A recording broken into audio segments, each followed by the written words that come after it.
Hello students, this video is for standard 10, subject Hindi, that is composite, for 50 marks and it is first इकाई, मतलब पहली इकाई है ये, और पहली इकाई की ये पहली कविता है जिसका नाम है सोंधी सुगंध। ये कविता डॉक्टर कृपा शंकर शर्मा अचूक जी ने लिखी हुई है।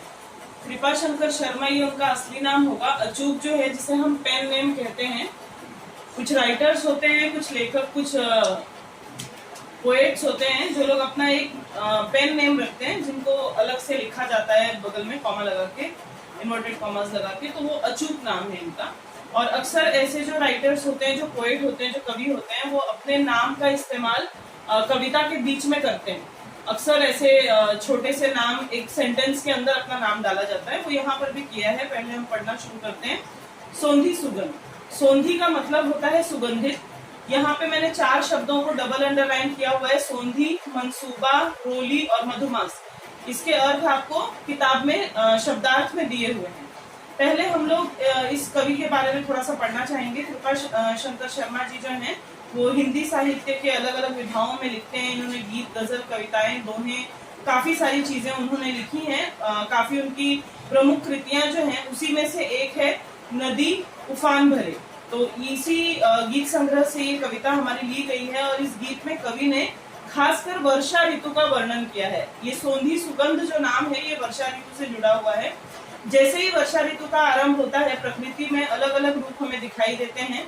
प्रकृति में जो पेड़ हमें आज किसी और रूप में नजर आते हैं, वही अगले क्षण वर्षा होते ही उसका एक रूप, एक अलग सा चंचल सा रूप हमें दिखाई देता है। नदी, तालाब सभी बहुत ही सजीव जो हैं यहाँ पे, उनका बहुत ही मनोहारी रूप से वर्णन किया गया है। तो अब हम कविता पढ़ते हैं जिसका नाम है सोंधी सुगंध। कविता की पंक्तियां हैं, सोंधी सोंधी सी सुगंध माटी से बोले। सोंधी सुगंध के बारे में हम जानते हैं, जैसे ही वर्षा ऋतु का पहली बौछार जब वर्षा ऋतु की पड़ती है धरती पर, मिट्टी पर, तो उसमें से एक अलग सी खुशबू जो है वो पैदा हो जाती है, जिसे हम सोंधी सी सुगंध कहते हैं।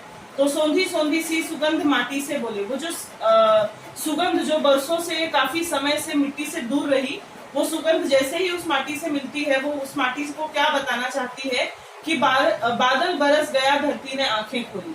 धरती जो है बहुत ही ऊष्मा में, बहुत ही गर्मी में तप्त थी, गर्म थी वर्षा ऋतु आने से पहले, लेकिन जैसे ही वर्षा ऋतु का आगमन हुआ, धरती ने भी प्रसन्नता से अपनी आंखें खोल दी हैं। चारों ओर हुई हरियाली, कहे मयूरा। मयूरा आप जानते होंगे, मयूरा का अर्थ होता है मोर। मयूर जो है वो समानार्थी है और मयूरा उसको जस्ट पोएटिक इफेक्ट देने के लिए उसमें आ की मात्रा लगाई गई है, उसे एक गीतबद्ध रूप देने के लिए कि चारों ओर हुई हरियाली, कहे मयूरा। जैसे ही वर्षा ऋतु का आगमन होता है, 2 चीजें हमें नजर आती है, एक तो हरियाली और दूसरा हम जानते हैं कि मयूर जो है यानी मोर जो है वो बहुत ही प्रसन्न होते हैं वर्षा ऋतु के आने पर। तो चारों ओर की हरियाली देखकर मयूर का मन जो है यानी मोर का मन जो है वो बहुत ही खुश हो गया है और वो ये कह रहा है कि सदियों का जो सपना है हो जाए पूरा। सदियों से वो सपना बटोरे रहता है मयूर की बहुत ही अच्छी वर्षा होगी और उसमें वो मन भर के नाच सकेगा। वो अकेला नहीं है, इस चीज को वो महसूस करता है। जब तक हमारे जीवन में खुशियां नहीं होती, हम बहुत ही अलग अलग होते हैं, लेकिन जैसे ही खुशियों का मौसम आता है, सभी एक साथ जुड़ जाते हैं, एक साथ उनका समूह बन जाता है। तो मोर जो है वो हरियाली को देखकर प्रसन्न हो रहा है और वो यही चाहता है कि उसका जो सदियों का सपना है वो पूरा हो जाए। वो चाहता है एक यहाँ पर नहीं अकेला होगी टोली। वो ये सोच रहा है कि आज जो मैं अकेला मोर बैठा हुआ हूँ, उदासी से बैठा हुआ हूँ, आज जैसे ही वर्षा ऋतु का आगमन होगा, सभी लोग मेरे साथ जुड़ जाएंगे और भी लोगों की टोली। टोली का मतलब होता है समूह। समूह मतलब बहुत सारे लोगों का एक जमावड़ा, जो शब्द यहाँ पे है टोली।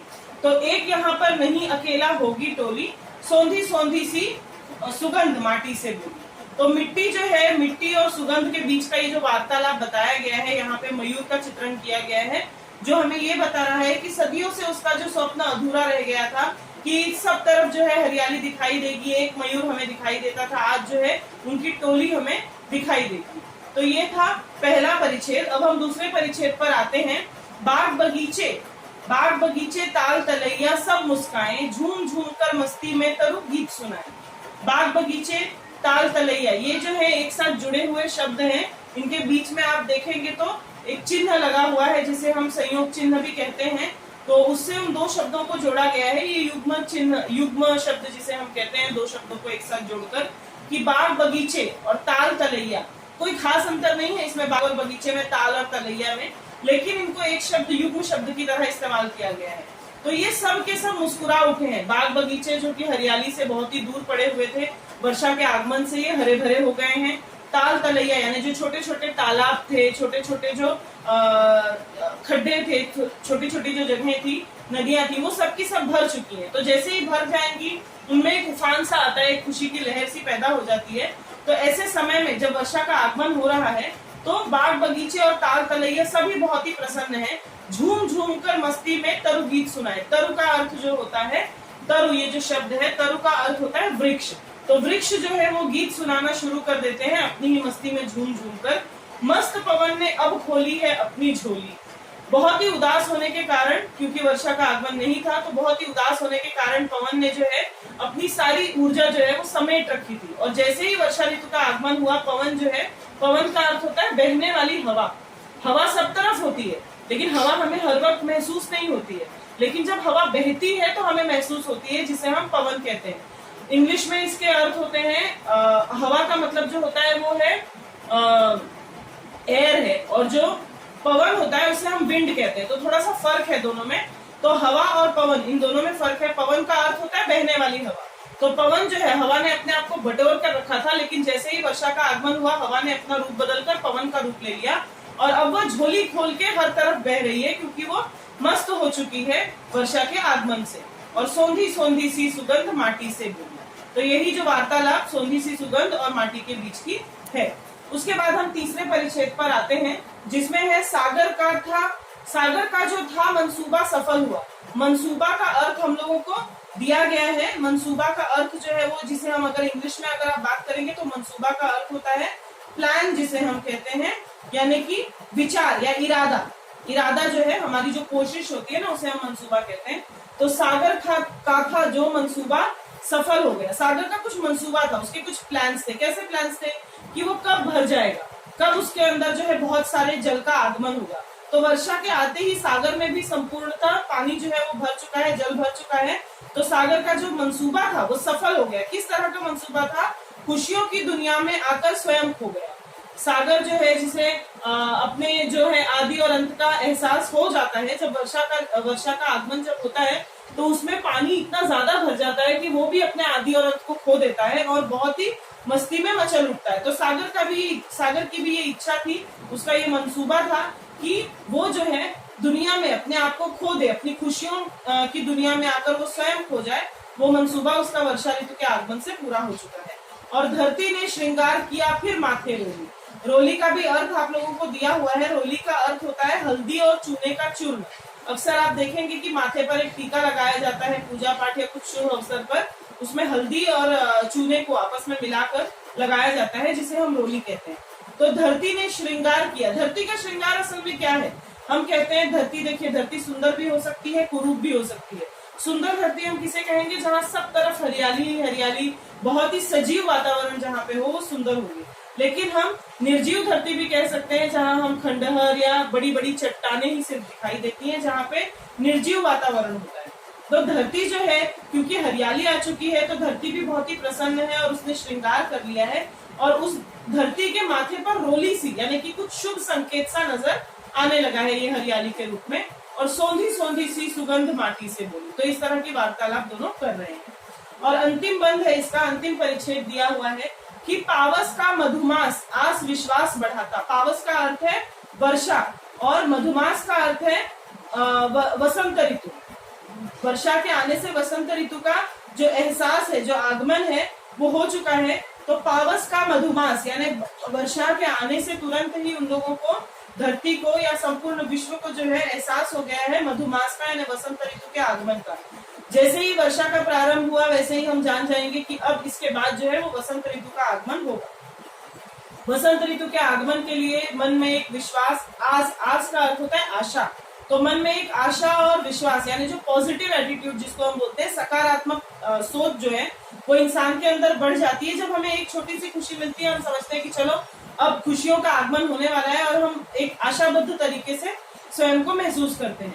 तो नतमस्तक होकर अचूक पद पुष्प चढ़ाता। आपसे मैंने कहा था कि इनका जो नाम है अचूक, ये कहीं ना कहीं इसका इस्तेमाल करेंगे। तो जो पोएट है उन्होंने अपना ही नाम यानी अचूक जो है वो नाम इस्तेमाल किया। यहाँ पे अचूक का कोई अर्थ नहीं है।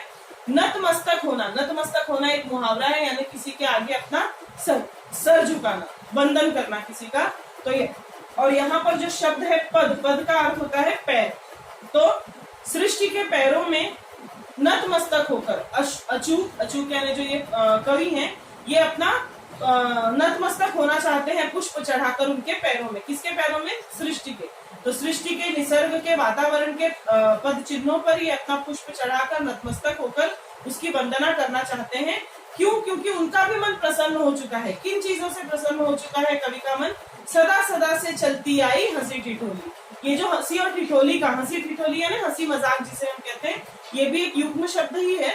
तो हंसी मजाक का ये जो वातावरण हमारे देश में चला आ रहा है, उसी वातावरण को आगे बढ़ाते हुए कवि जो है वो बहुत ही प्रसन्न है, और वो फिर से इसी वार्तालाप को हमारे सम्मुख रख रहे हैं कि सोंधी सोंधी सी सुगंध माटी से बोली। तो ये बहुत ही अच्छी कविता है जिसमें सुगंध जो है वो सोंधी सी सुगंध, जो वर्षा ऋतु के आगमन के साथ ही मिट्टी के साथ वर्षा का जैसे ही संगम होता है, मृतिका के ऊपर जैसे ही वर्षा का जल पड़ता है, वैसे ही उनका संगम होते ही बहुत ही अच्छी सी जो सुगंध आती है, उस सुगंध और मिट्टी का, यानी उस सुगंध और धरती का या मिट्टी का आपस में जो वार्तालाप है, उसी को हमें यहाँ पर डॉक्टर कृपाशंकर शर्मा अचूक जी ने हमें समझाया है। धन्यवाद।